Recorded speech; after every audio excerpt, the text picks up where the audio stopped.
ಆತ್ಮೀಯರೇ sir ದುರ್ಯಾ plus YouTube ಚಾನಲ್ಗೆ ಆತ್ಮೀಯ ಸ್ವಾಗತ. ರಾಜಕೀಯದಲ್ಲಿ ಸಂಚಲನ ಸೃಷ್ಟಿಸಿದೆ ಡಿ.ಕೆ. ಶಿವಕುಮಾರ್ ಹಾಗೂ ಎಚ್.ಡಿ. ಕುಮಾರಸ್ವಾಮಿ ಅವರ ತೀವ್ರ ವಾಗ್ದಾಳಿ. ಕೇಂದ್ರ ಸಚಿವ ಎಚ್.ಡಿ. ಕುಮಾರಸ್ವಾಮಿರವರ ವಿರುದ್ಧ ಕರ್ನಾಟಕ ರಾಜ್ಯದ ಉಪಮುಖ್ಯಮಂತ್ರಿಗಳಾದ ಡಿ.ಕೆ. ಶಿವಕುಮಾರ್ ಅವರು ವಾಗ್ದಾಳಿ ನಡೆಸಿದ್ದಾರೆ. ಕುಮಾರಸ್ವಾಮಿರವರು ಡಿ.ಕೆ. ಶಿವಕುಮಾರ್ ವಿರುದ್ಧ ಏಕವಚನದಲ್ಲಿ ವಾಗ್ದಾಳಿ ನಡೆಸಿದರು. ನಾವು ಮೊದಲು ಕುಮಾರಸ್ವಾಮಿ ತಂಟೆಗೆ ಹೋಗಿರಲಿಲ್ಲ. ಅವರು ಮೊದಲು ನಮ್ಮ ತಂಟೆಗೆ ಬಂದರು. ವೈಯಕ್ತಿಕವಾಗಿ ನನ್ನ ಬಗ್ಗೆ, ನನ್ನ ಕುಟುಂಬದ ಬಗ್ಗೆ ವಾಗ್ದಾಳಿಯನ್ನು ನಡೆಸಿದ್ದಾರೆ. ಮಗನ ಸೋಲಿನಿಂದ ಹತಾಶರಾಗಿ ನನ್ನ ಮೇಲೆ ಗದಪ್ರಹಾರ ಮಾಡುತ್ತಿದ್ದಾರೆ ಎಂದು ಡಿ.ಕೆ. ಶಿವಕುಮಾರ್ ಅವರು ವಾಗ್ದಾಳಿಯನ್ನು ನಡೆಸಿದ್ದಾರೆ. ನಾನು ಟರ್ನ್ ಹೊಡೆಯೋ ಸೀನೇ ಇಲ್ಲ. ನಾನು ಏನಿದ್ದರೂ ನೇರವಾಗಿ ಫೈಟ್ ಮಾಡೋನು. ನಾನೇ ಪೆನ್ ಡ್ರೈವ್ ಹಂಚಿದ್ದೀನಿ ಅಂತ ಅದು ಯಾವ ಆಧಾರದ ಮೇಲೆ ನನ್ನ ಮೇಲೆ ಆರೋಪ ಮಾಡುತ್ತಾನೆ ಎಂದು ಮತ್ತೆ ಹರಿಹಾಯ್ದರು. ನಾನು ಪ್ರಧಾನಿ ಮಗ ಅಲ್ಲ, CM ಮಗ ಅಲ್ಲ, ನಾನೊಬ್ಬ ಮಿಡಲ್ ಕ್ಲಾಸ್ ರೈತನ ಮಗ. ನನ್ನ ಆಸ್ತಿ ಏನೆಲ್ಲ ಇದೆ, ಎಷ್ಟಿದೆ ಎಲ್ಲವೂ ತೆರೆದ ಪುಸ್ತಕ ಎಂದು ಕುಮಾರಸ್ವಾಮಿಗೆ ಟಾಂಗ್ ನೀಡಿದರು. ಡಿ.ಕೆ. ಶಿವಕುಮಾರ್ ಅವರು ಮಾತನಾಡುತ್ತಾ ಕುಮಾರಸ್ವಾಮಿಯವರ ಆಸ್ತಿ ಎಷ್ಟಿದೆ, ಅವರ ಅಣ್ಣನ ಬಳಿ ಎಷ್ಟಿದೆ ಎಲ್ಲವನ್ನ ಬಹಿರಂಗ ಪಡಿಸಲಿ, ಎಲ್ಲರೂ ಚರ್ಚೆಗೆ ಬರಲಿ, ನಾನು ನನ್ನ ಆಸ್ತಿಯನ್ನು ಬಹಿರಂಗ ಚರ್ಚೆಗೆ ಸಿದ್ಧ ಎಂದು ಹೇಳಿದರು. ಕುಮಾರಸ್ವಾಮಿರವರು ಈರುಳ್ಳಿ ಬೆಳೆದು, ಆಲೂಗಡ್ಡೆ ಬೆಳೆದು ಸಾವಿರಾರು ಕೋಟಿ ರೂಪಾಯಿಗಳ ಆಸ್ತಿಯನ್ನು ಸಂಪಾದಿಸಿದರ ಎಂದು ವ್ಯಂಗ್ಯವಾಡಿದರು. ಕುಮಾರಸ್ವಾಮಿರವರ ಸಹೋದರ ಬಾಲಕೃಷ್ಣ ಗೌಡ ಅವರ ಕುಟುಂಬ, ಅವರ ತಂದೆ ಹಾಗೂ ಮೈಸೂರು ಶ್ರೀರಂಗಪಟ್ಟಣದಲ್ಲಿ ಅವರ ಸಂಬಂಧಿಗಳು ಬೇನಾಮಿಗಳ ಆಸ್ತಿ ಎಷ್ಟೆಷ್ಟು ಜಮೀನನ್ನು ಹೊಂದಿದ್ದಾರೆ ಎಂದು ಪ್ರಶ್ನಿಸಿದರು. ರಾಮನಗರದಲ್ಲಿ ಎಷ್ಟು ಆಸ್ತಿಯನ್ನು ಹೊಂದಿದ್ದೀರಿ? ಒಬ್ಬ ಸರ್ಕಾರಿ ನೌಕರ ಎಷ್ಟು ಸಾವಿರ ಕೋಟಿ ಇದ್ದಾನೆ? ಕುಮಾರಸ್ವಾಮಿರವರ ಹಿರಿಯ ಅಣ್ಣ ಬಾಲಕೃಷ್ಣ ಗೌಡ ಯಾವ ಈರುಳ್ಳಿ ಆಲೂಗಡ್ಡೆಯನ್ನು ಬೆಳೆದು ಇಷ್ಟು ಕೋಟಿಗಟ್ಟಲೆ ಹಣವನ್ನು ಸಂಪಾದಿಸಿದ್ದೀರಿ ಎಂದು ಪ್ರಶ್ನಿಸಿದರು. ನಾನು ಹುಟ್ಟುತ್ತಾ ಕೃಷಿಕ, ವೃತ್ತಿಯಲ್ಲೂ ನಾನು ಉದ್ದಿಮೆದಾರ ಎಂದು ಹೇಳಿಕೊಂಡಿದ್ದೇನೆ. ನೀನು ಆ ರೀತಿ ಹೇಳಿಲ್ಲ. ನಾನು ಪಂಚೆ ಇಟ್ಟು ಒಳ ಉಡುಮೆ ಮಾಡುತ್ತಿದ್ದೆ ಎಂದು ಹೇಳಿಕೊಂಡಿದೆಯಾ? ಮಣ್ಣಿನ ಮಗ ಎಂದು ಹೇಳುತ್ತೀಯಾ? ಯಾವ ರೈತ ಜಮೀನಿಂದ ಸಾವಿರ ಕೋಟಿ ರೂಪಾಯಿಗಳ ಆಸ್ತಿಯನ್ನು ಸಂಪಾದಿಸಿದ್ದಾನೆ? ನಿಮ್ಮ ತಂದೆಯು ಕೂಡ ಮಣ್ಣಿನ ಮಗನಾಗಿರಬೇಕು ಎಂದು ಹೇಳಿದ್ದೀಯಾ? ಆದರೆ ನೀವಲ್ಲ ಎಂದು ಅವರು, ನಾನು ನಿನ್ನ ಡಿನೋಟಿಫಿಕೇಷನ್ ಪ್ರಕರಣ ಚರ್ಚೆ ಮಾಡಿಲ್ಲ, ನಿನ್ನ ಗಣಿ ಕೇಸ್ ಬಗ್ಗೆಯೂ ಚರ್ಚೆ ಮಾಡಿಲ್ಲ, ನಿನ್ನ ಕುಟುಂಬದ ಆಸ್ತಿ ಬಿಡುಗಡೆ ಮಾಡಿಲ್ಲ. ಆದರೆ ಪಟ್ಟಿ ಬಿಡುಗಡೆ ಮಾಡುತ್ತೇನೆ, ಎಲ್ಲವನ್ನ ಶೀಘ್ರದಲ್ಲಿಯೇ ಬಿಡುಗಡೆಗೊಳಿಸುತ್ತೇನೆ ಎಂದು ಡಿ.ಕೆ. ಶಿವಕುಮಾರ್ ಕುಮಾರಸ್ವಾಮಿರವರ ವಿರುದ್ಧ ಹರಿಹಾಯ್ದರು. ಕುಮಾರಸ್ವಾಮಿಯವರೇ, ನೀವು ಒಬ್ಬ ರೈತನ ಮಗ ಎಂದು ಹೇಳುತ್ತೀರಿ, ಆದರೆ ನಮ್ಮ ಹಳ್ಳಿ ಕಡೆ ಒಂದು ಮಾತು ಹೇಳುತ್ತಾರೆ, ಹುಟ್ಟಿದ್ದವರೆಲ್ಲ ಬಸವ ಆಗುವುದಿಲ್ಲ ಎಂದು. ಅಂದರೆ ಹಳ್ಳಿಗಳಲ್ಲಿ ಹುಟ್ಟುವ ಎಲ್ಲ ಕರುಗಳು ಬಸವ ಆಗಲು ಸಾಧ್ಯವಿಲ್ಲ. ಅದೇ ರೀತಿ ಎಲ್ಲರೂ ರೈತರ ಮಕ್ಕಳಾಗಲು ಸಾಧ್ಯವಿಲ್ಲ. ಕಾಂಗ್ರೆಸ್ ಪಕ್ಷ ರೈತರ ರಕ್ಷಣೆಗೆ ಅನೇಕ ಕಾರ್ಯಕ್ರಮಗಳನ್ನು, ಯೋಜನೆಗಳನ್ನು ನೀಡಿದೆ. ಉಳುವವನಿಗೆ ಭೂಮಿ ಕೊಟ್ಟಿದ್ದೇವೆ, ಬಕ್ಕರುಕ್ಕಂ ಸಾಗುವಳಿ ಜಮೀನು ನೀಡಿದ್ದೇವೆ, ಅರಣ್ಯ ಕಾಯ್ದೆಯಲ್ಲಿ ರೈತರಿಗೆ ಜಮೀನು ನೀಡಿದ್ದೇವೆ. ಕುಮಾರಸ್ವಾಮಿಯವರೇ, ನೀವು ಒಂದು ಸಭೆ ಮಾಡಿ ಒಬ್ಬ ರೈತನಿಗೆ ಬಕ್ಕರುಕ್ಕಂ ಜಮೀನು ನೀಡಿಲ್ಲ ಎಂದು ವಾಗ್ದಾಳಿ ನಡೆಸಿದರು. ನನ್ನ ಅಧ್ಯಕ್ಷತೆಯಲ್ಲಿ ಕಾಂಗ್ರೆಸ್ ಪಕ್ಷಕ್ಕೆ 136 ಸೀಟ್ ಬಂದಿದೆ. ನಿಮ್ಮ ಅಧ್ಯಕ್ಷತೆಯಲ್ಲಿ ನಿನ್ನ ಪಕ್ಷಕ್ಕೆ ಕೇವಲ 19 ಸೀಟ್ ಬಂದಿದೆ ಎಂದು ಕುಮಾರಸ್ವಾಮಿ ವಿರುದ್ಧ ವಾಗ್ದಾಳಿ ನಡೆಸಿದರು. ಈಗ ನಿನ್ನ ಅಸ್ತಿತ್ವವನ್ನು ಉಳಿಸಿಕೊಳ್ಳಲು BJP ಜೊತೆ ಸೇರಿದ್ದೀಯಾ ಕುಮಾರಸ್ವಾಮಿ, ನೀನು ಕೇವಲ ಹಿಟ್ ಆ್ಯಂಡ್ ರನ್ ಎಂದು ವಾಗ್ದಾಳಿ ನಡೆಸಿದರು. ನೀನು ಬ್ಲ್ಯಾಕ್ ಮೇಲ್ ಕುಮಾರಸ್ವಾಮಿ, ಎಲ್ಲರನ್ನ ಎದುರಿಸುವಂತೆ BJPಯವರನ್ನ ಎದುರಿಸಲು ಹೋದೆ. ಪಾದಯಾತ್ರೆ ವಿಚಾರವಾಗಿ GT ದೇವೇಗೌಡರ ಕೈಯಲ್ಲಿ ಒಂದು ಹೇಳಿಕೆ ಕೊಡಿಸಿದೆ, ನಿನ್ನ ಮಗನ ಕೈಯಲ್ಲಿ ಮತ್ತೊಂದು ಹೇಳಿಕೆ ಕೊಡಿಸಿದೆ. ನೀನು ಡಬಲ್ ಸ್ಟ್ಯಾಂಡರ್ಡ್ ರಾಜಕಾರಣಿ ಎಂದು ವ್ಯಂಗ್ಯವಾಡಿದರು.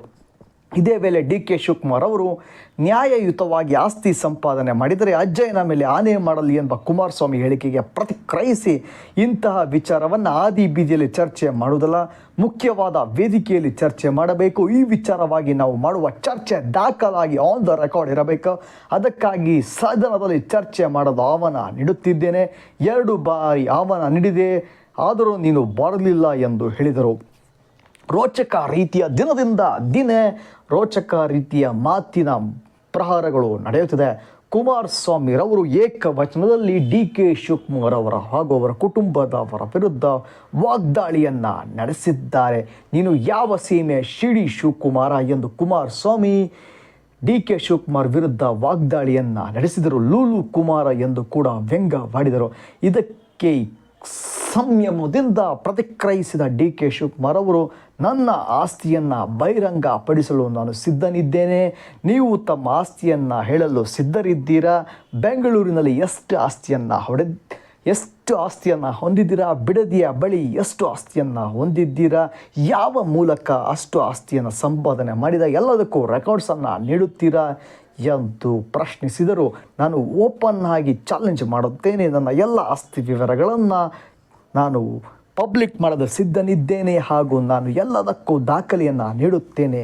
ಇಷ್ಟು ಆಸ್ತಿ ಎಲ್ಲಿಂದ ಬಂತು ಎಂದು ವ್ಯಂಗ್ಯವಾಡಿದ್ದಾರೆ ಡಿ ಕೆ ಶಿವಕುಮಾರ್ ಅವರು. ಕೇವಲ ಆಲೂಗಡ್ಡೆ ಜಮೀನಿನ ಮೂಲಕವೇ ಇಷ್ಟೊಂದು ಹಣ ಬಂತ? ಹಾಗಾದರೆ ದೇಶದ ರೈತರೆಲ್ಲ ಫ್ಲೈಟ್ನಲ್ಲಿ ಓಡಾಡುತ್ತಿದ್ದರಲ್ಲ ಎಂದು ಡಿ ಕೆ ಶಿವಕುಮಾರ್ ಅವರು ಕುಮಾರಸ್ವಾಮಿ ವಿರುದ್ಧ ವಾಗ್ದಾಳಿಯನ್ನು ನಡೆಸಿದರು. ಇದಕ್ಕೆ ಕೇಂದ್ರ ಸಚಿವರಾದ ಕುಮಾರಸ್ವಾಮಿ ಅವರು ಕೂಡ ವಾಗ್ದಾಳಿಯನ್ನು ನಡೆಸಿದ್ದಾರೆ. ಇದು ಯಾವ ರೀತಿಯ ಸ್ವರೂಪವನ್ನು ಪಡೆದುಕೊಳ್ಳಲಿದೆ ಎಂದು ತಿಳಿದುಕೊಳ್ಳಬೇಕು. ಕರ್ನಾಟಕ ರಾಜ್ಯದ ಎಲ್ಲ ಪ್ರಚಲಿತ ವಿದ್ಯಮಾನಗಳು ಹಾಗೂ ರಾಜ್ಯ ಸರ್ಕಾರದ ಎಲ್ಲ ರೋಚಕ ಲೇಟೆಸ್ಟ್ ಅಪ್ಡೇಟ್ಸ್ಗಾಗಿ, ಸ್ಯಾಂಡಲ್ವುಡ್ನ ಎಲ್ಲ ರೋಚಕ ಲೇಟೆಸ್ಟ್ ಅಪ್ಡೇಟ್ಸ್ಗಾಗಿ, ಕಾಂಟೆಂಪ್ರವರಿ ಕರೆಂಟ್ ಅಫೇರ್ಸ್ಗಾಗಿ ನಿಮ್ಮ ಯೂಟ್ಯೂಬ್ ಚಾನಲ್ ಸ್ಯಾಂಡಲ್ವುಡ್ ದುನಿಯಾ ಪ್ಲಸ್ಗೆ ಸಬ್ಸ್ಕ್ರೈಬ್ ಆಗಿ. For latest and wonderful updates on Kannada film industry, teleseries, astonishing updates on teleseries industry, subscribe to YouTube channel Sandalwood Duniya plus. Vijayendra ಹೇಳುತ್ತಾನೆ, ಭ್ರಷ್ಟಾಚಾರದ ಪಿತಾಮಹ ಅಂತ. ನೀನು ಮೊದಲು ಹೇಳಪ್ಪ, ನೀನು ನಿಮ್ಮ ಅಪ್ಪನನ್ನು ಯಾಕೆ ಜೈಲಿಗೆ ಕಳುಹಿಸಿದೆ ಎಂದು BY ವಿಜಯೇಂದ್ರರವರಿಗೆ ಡಿ ಕೆ ಶಿವಕುಮಾರ್ ಅವರು ಪ್ರಶ್ನೆಯನ್ನು ಮಾಡಿದರು. ಹಾಗೂ ಡಿ ಕೆ ಶಿವಕುಮಾರ್ ಅವರು ರಾಜ್ಯದ ಶ್ರೇಯೋಭಿವೃದ್ಧಿಗಾಗಿ, ರಾಜ್ಯದ ಸರ್ವತೋಮುಖಾಭಿವೃದ್ಧಿಗಾಗಿ ಕಾಂಗ್ರೆಸ್ ಪಕ್ಷ ಪಣ ತೊಟ್ಟಿದೆ. ನಾವು ಸೇಡಿನ ರಾಜಕಾರಣವನ್ನು ಮಾಡೋದಿಲ್ಲ. CBI, ED, ಇನ್ಕಮ್ ಟ್ಯಾಕ್ಸನ್ನು ಬಳಸಿಕೊಂಡು ಯಾರು ಬ್ಲ್ಯಾಕ್ ಮೇಲ್ ಹೆಣೆಯುತ್ತಾ ರಾಜಕೀಯವನ್ನು ಮಾಡುತ್ತಿದ್ದಾರೆ. ನಾವು ಜನರ ಆಶೀರ್ವಾದದಿಂದ 136 ಸೀಟ್ಗಳನ್ನು ಪಡೆದು ಈ ರಾಜ್ಯದ ಗದ್ದೆಗೆ ಏರಿದ್ದೇವೆ. ಜನರ ವಿಶ್ವಾಸವನ್ನು ಪಂಚ ಗ್ಯಾರಂಟಿಗಳನ್ನು ಯಶಸ್ವಿಯಾಗಿ ಅನುಷ್ಠಾನಕ್ಕೆ ತಂದಿದ್ದೇವೆ. ಆಸ್ತಿ ಸಂಪಾದನೆ ಕುರಿತು ನಾನು ಚರ್ಚೆಗೆ ಸಿದ್ಧ ಎಂದು ಡಿ ಕೆ ಶಿವಕುಮಾರ್ ಅವರು ಕುಮಾರಸ್ವಾಮಿ ಅವರಿಗೆ ಸವಾಲನ್ನು ಒಡ್ಡಿದ್ದಾರೆ. ಏನಯ್ಯ ಬಾರಯ್ಯ, ಡಿ ಕೆ ಶಿವಕುಮಾರ್ ಅವರು ಏಕವಚನದಲ್ಲಿ ಹರಿಹಾಯ್ದರು. ಕುಮಾರಸ್ವಾಮಿಗೆ ವೈಯಕ್ತಿಕ ಗೌರವ ಕೊಡುತ್ತೇನೆ, ಆದರೆ ಬಂಡೆ ಹೊಡೆದ ವಿಷ ಹಾಕಿದ ಹೆಣ್ಣು ಮಕ್ಕಳನ್ನು ಕಿಡ್ನ್ಯಾಪ್ ಮಾಡಿ ಜಮೀನು ಬರೆಸಿಕೊಂಡ ಎಂದು ವೈಯಕ್ತಿಕ ಕೀಳು ಮಟ್ಟದಲ್ಲಿ ಟೀಕೆ ಮಾಡಿದರೆ ನಾನು ಅದೇ ರೀತಿ ಉತ್ತರ ಕೊಡುತ್ತೇನೆ. ದಯವಿಟ್ಟು ನೀವು ಸಾರ್ವಜನಿಕ ಜೀವನದಲ್ಲಿದ್ದರೆ ದಯವಿಟ್ಟು ವೇದಿಕೆ ಮೇಲೆ ಮಾತನಾಡುವಾಗ ಸಂಯಮದಿಂದ ಯೋಚಿಸಿ ಮಾತನಾಡಿ ಎಂದು ಡಿ ಕೆ ಶಿವಕುಮಾರ್ ಅವರು ಕುಮಾರಸ್ವಾಮಿರವರಿಗೆ ಮನವಿ ಮಾಡಿದ್ದಾರೆ. ನನ್ನ ಸವಾಲನ್ನು ಸ್ವೀಕರಿಸಿ ಸದನದಲ್ಲಿ ಚರ್ಚೆಗೆ ಬನ್ನಿ ಎಂದು ಡಿ ಕೆ ಶಿವಕುಮಾರ್ ಅವರು ಕುಮಾರಸ್ವಾಮಿಗೆ ಪ್ರಶ್ನಿಸಿ ಸವಾಲನ್ನು ಹಾಕಿದರು. ಭಾರತೀಯ ಸಿನಿಮಾ ರಂಗದ ಎಲ್ಲ ರೋಚಕ for latest and wonderful updates Kannada film industry, television, exclusive updates upon Karnataka contemporary current affairs, subscribe to YouTube channel Sandalwood Duniya plus. ಬೇರೆ ಸ್ಯಾಂಡಲ್ವುಡ್ ದುನಿಯಾ ಪ್ಲಸ್ ಯೂಟ್ಯೂಬ್ ಚಾನಲ್ಗೆ ಬೇಗ ಆತ್ಮೀಯ ಸ್ವಾಗತ. ರಾಜಕೀಯದಲ್ಲಿ ಸಂಚಲನ ಸೃಷ್ಟಿಸಿದೆ ಡಿ ಕೆ ಶಿವಕುಮಾರ್ ಹಾಗೂ HD ಕುಮಾರಸ್ವಾಮಿ ಅವರ ತೀವ್ರ ವಾಗ್ದಾಳಿ. ಕೇಂದ್ರ ಸಚಿವ HD ಕುಮಾರಸ್ವಾಮಿರವರ ವಿರುದ್ಧ ಕರ್ನಾಟಕ ರಾಜ್ಯದ ಉಪಮುಖ್ಯಮಂತ್ರಿಗಳಾದ ಡಿ ಕೆ ಶಿವಕುಮಾರ್ ಅವರು ವಾಗ್ದಾಳಿ ನಡೆಸಿದ್ದಾರೆ. ಕುಮಾರಸ್ವಾಮಿರವರು ಡಿ ಕೆ ಶಿವಕುಮಾರ್ ವಿರುದ್ಧ ಏಕವಚನದಲ್ಲಿ ವಾಗ್ದಾಳಿ ನಡೆಸಿದರು. ನಾವು ಮೊದಲು ಕುಮಾರಸ್ವಾಮಿ ತಂಟೆಗೆ ಹೋಗಿರಲಿಲ್ಲ, ಅವರು ಮೊದಲು ನಮ್ಮ ತಂಟೆಗೆ ಬಂದರು. ವೈಯಕ್ತಿಕವಾಗಿ ನನ್ನ ಬಗ್ಗೆ, ನನ್ನ ಕುಟುಂಬದ ಬಗ್ಗೆ ವಾಗ್ದಾಳಿಯನ್ನು ನಡೆಸಿದ್ದಾರೆ. ಮಗನ ಸೋಲಿನಿಂದ ಹತಾಶರಾಗಿ ನನ್ನ ಮೇಲೆ ಗದಪ್ರಹಾರ ಮಾಡುತ್ತಿದ್ದಾರೆ ಎಂದು ಡಿ ಕೆ ಶಿವಕುಮಾರ್ ಅವರು ವಾಗ್ದಾಳಿಯನ್ನು ನಡೆಸಿದ್ದಾರೆ. ನಾನು ಟರ್ನ್ ಹೊಡೆಯೋ ಸೀನೇ ಇಲ್ಲ, ನಾನು ಏನಿದ್ದರೂ ನೇರವಾಗಿ ಫೈಟ್ ಮಾಡೋನು, ನಾನೇ ಪೆನ್ ಡ್ರೈವ್ ಹಂಚಿದ್ದೀನಿ ಅಂತ ಅದು ಯಾವ ಆಧಾರದ ಮೇಲೆ ನನ್ನ ಮೇಲೆ ಆರೋಪ ಮಾಡುತ್ತಾನೆ ಎಂದು ಮತ್ತೆ ಹರಿಹಾಯ್ದರು. ನಾನು ಪ್ರಧಾನಿ ಮಗ ಅಲ್ಲ, CM ಮಗ ಅಲ್ಲ, ನಾನೊಬ್ಬ ಮಿಡಲ್ ಕ್ಲಾಸ್ ರೈತನ ಮಗ. ನನ್ನ ಆಸ್ತಿ ಏನೆಲ್ಲ ಇದೆ, ಎಷ್ಟಿದೆ ಎಲ್ಲವೂ ತೆರೆದ ಪುಸ್ತಕ ಎಂದು ಕುಮಾರಸ್ವಾಮಿಗೆ ಟಾಂಗ್ ನೀಡಿದರು. ಡಿ ಕೆ ಶಿವಕುಮಾರ್ ಅವರು ಮಾತನಾಡುತ್ತಾ ಕುಮಾರಸ್ವಾಮಿಯವರ ಆಸ್ತಿ ಎಷ್ಟಿದೆ, ಅವರ ಅಣ್ಣನ ಬಳಿ ಎಷ್ಟಿದೆ ಎಲ್ಲವನ್ನ ಬಹಿರಂಗ ಪಡಿಸಲಿ, ಎಲ್ಲರೂ